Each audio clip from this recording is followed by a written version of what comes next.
Hello guys, how are you today? Welcome to Elcore Channel. Oke, apa kabarnya teman-teman semuanya? Aku harap you baik-baik aja ya, semuanya sehat. Allah kasih kita kesehatan semuanya, terhindar dari virus corona. Jadi virus corona ini luar biasa ini sekarang ya. Jadi kali ini in this video I'd like to share with you about the use of to be. Jadi kemarin ada banyak ya murid-murid yang ternyata itu belum ngerti ya. They don't understand about the use of to be. To be ini sebenarnya adalah verb ya, verb tapi dalam bentuk to be. Ya, tapi masih banyak siswa-siswa yang bingung pemakaiannya. Bagaimana sih untuk menggunakan to be ini? Kadang masih ketukar-tukar atau kadang masih digabung-gabung dengan kata kerja, kemudian masih banyak lagi lah ya. Nanti kalian bisa cek di sini di video saya sebelumnya ya. Itu banyak kesalahan-kesalahan dalam penggunaan to be. Kalian cek lagi. Kali ini I like to share you, saya mau jelasin kepada kalian semua bagaimana sih penggunaan to be yang tepat. Oke ya. Teman-teman, as you know that the use of to be itu ada penggunaan to be itu ada 6 ya, ada 6. Yang pertama itu to be itu bisa dipakai ya sebelum kata sifat ya. Kata sifat ini bahasa Inggrisnya adjective ya, adjective. Kata sifat. Kemudian yang kedua itu sebelum kata benda ya, sebelum kata benda. Bahasa Inggrisnya itu noun ya, noun atau ya kata benda dalam bahasa Indonesia. Oke, yang ketiga yaitu kata keterangan ya. Kata keterangan itu bahasa Indonesia adverb. Adverb itu bisa adverb of place, bisa adverb of time ya. Jadi bisa keterangan tempat, bisa keterangan waktu. Oke. Terus yang keempat ya, yang keempat itu bisa dipakai sebelum verb ing ya. Verb ing itu maksudnya atau bilang gerund ya. Gerund atau verb ing, kata kerja dalam bentuk ing gitu ya. Ing ini maksudnya nanti di situ artinya continuous ya, continuous atau yang sedang berlangsung. Ya contohnya nih I'm talking. Kemudian I'm sitting ya, I'm sitting. She is looking at me gitu. Jadi ini maknanya adalah sedang berlangsung, sedang ya, saya sedang duduk. Dia sedang memandangi saya seperti itu. Oke, lanjut yang kelima itu kata kerja bentuk ketiga ya, kata kerja bentuk ketiga atau yang disebut itu past participle, kata kerja bentuk ketiga. Nah kalau kata kerja bentuk ketiga itu maknanya beda lagi. Jadi misalkan nih it is kicked gitu ya, kicked gitu ya tulisannya, ada ed-nya, ini yang beraturan, itu artinya adalah passive voice ya, atau kalimat pasif dalam bahasa Indonesianya ya. Contoh lagi it is started gitu ya, jadi itu dimulai gitu ya.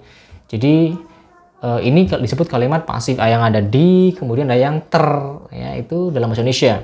Oke, kalau dalam bahasa Inggris tadi itu dalam bahasa Inggrisnya to be plus verb 3 ya, verb 3 aja tadi. Oke, yang selanjutnya itu juga bisa dipakai sebelum sebelum to infinitive ya. To infinitive itu maksudnya to make, atau kata kerja pertama ya, to make, to love, kemudian to understand gitu ya. Itu bisa. Nah, it is to understand gitu. Jadi bisa dipakai juga sebelum to infinitive. Pertama tadi noun, kemudian adjective, noun, kemudian ada adverb. Jadi tiga ini kita bahas. Oke, penggunaannya. Oke, yang pertama, the first one is adjective ya. Jadi bisa dipakai sebelum adjective. Contohnya gini. I'm not fat. Aku nggak gemuk, aku nggak gendut gitu. I'm incredible. Aku luar biasa. I'm incredible gitu ya. Jadi fat sama incredible itu kata sifat. Contoh lain misalnya pakai is nih. It is awesome. Itu luar biasa.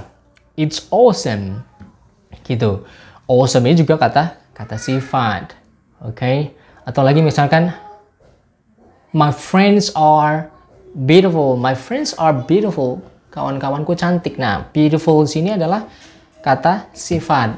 Oke. Jadi tadi ada am, ada is, ada are. Jadi my friends are beautiful. Jadi setelah are atau to be tadi bisa dipakai kata sifat. Oke, kata sifat, ingat ya. Oke, contohnya kalian bisa buat nggak? Oke, tulis di komen ya, tulis di komen yang adjective. Oke, bagus. Yang kedua sekarang, yang kedua kata benda atau dalam bahasa Indonesia itu noun. Oke, noun. Noun, ini kita orang Sunda gitu. Bukan itu ya. Noun ini kata benda dalam bahasa Indonesia. Contohnya ya, example contohnya adalah they are students. They are students. Jadi mereka adalah murid-murid atau siswa-siswa. They are students of SMK misalkan. Mereka adalah murid SMK. Atau lagi Mr. John is my teacher. Mr. John is my teacher. My teacher juga kata benda. Oke, tadi ada students ya. They are students. Kemudian Mr. John is a teacher. Nah, teacher juga kata benda. Atau yang paling simple misalkan ini this is a remote control mesin. This is a remote control. Ya, ini adalah remote control. Jadi bisa dipakai. Remote control adalah kata benda. So it is remote control. Kalau kalian mau buat negatifnya, negative formnya tinggal tambahin not aja. I'm not, it is not, they are not student gitu ya. Gampang loh tuh ini sebenarnya. Oke. Latihan lagi. Oke, kalian yang kedua nih, tulis di komen juga yang ini ya, penggunaan noun ya, tadi adjective, kemudian noun. Oke, yang ketiga sekarang bisa dipakai sebelum adverb. Adverb itu kata apa? Kata keterangan. Oke, kata keterangan ya. Contohnya gimana ya? Oke, we are in the school. We are in the school. In the school itu kata keterangan apa?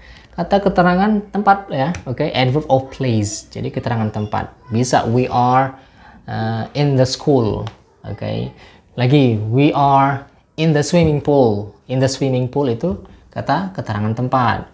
Terus kata keterangan waktu juga, keterangan waktu misalnya it is 9 o'clock misalkan. It is 9 o'clock. Ini jam 9 pagi, it is 9 o'clock. Oke. Nah gitu. Kalau negatifnya gampang, tinggal tambahin not aja kan negatif. Tambahin not doang. Oke. Not there. It is not 9 o'clock. Kemudian apa tadi we are not in the school. Gitu. Tinggal tambahin not aja. Kalau kalian mau tanya, kalimat tanyanya ya, atau interrogative formnya, interrogative sentence-nya, gampang. Tinggal pindahin to be-nya ke depan sendiri. Contoh, are you students? Are you students?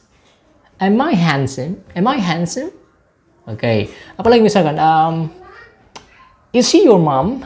Is she your mom? Apakah dia itu ibumu? Apakah saya ganteng? Am I handsome?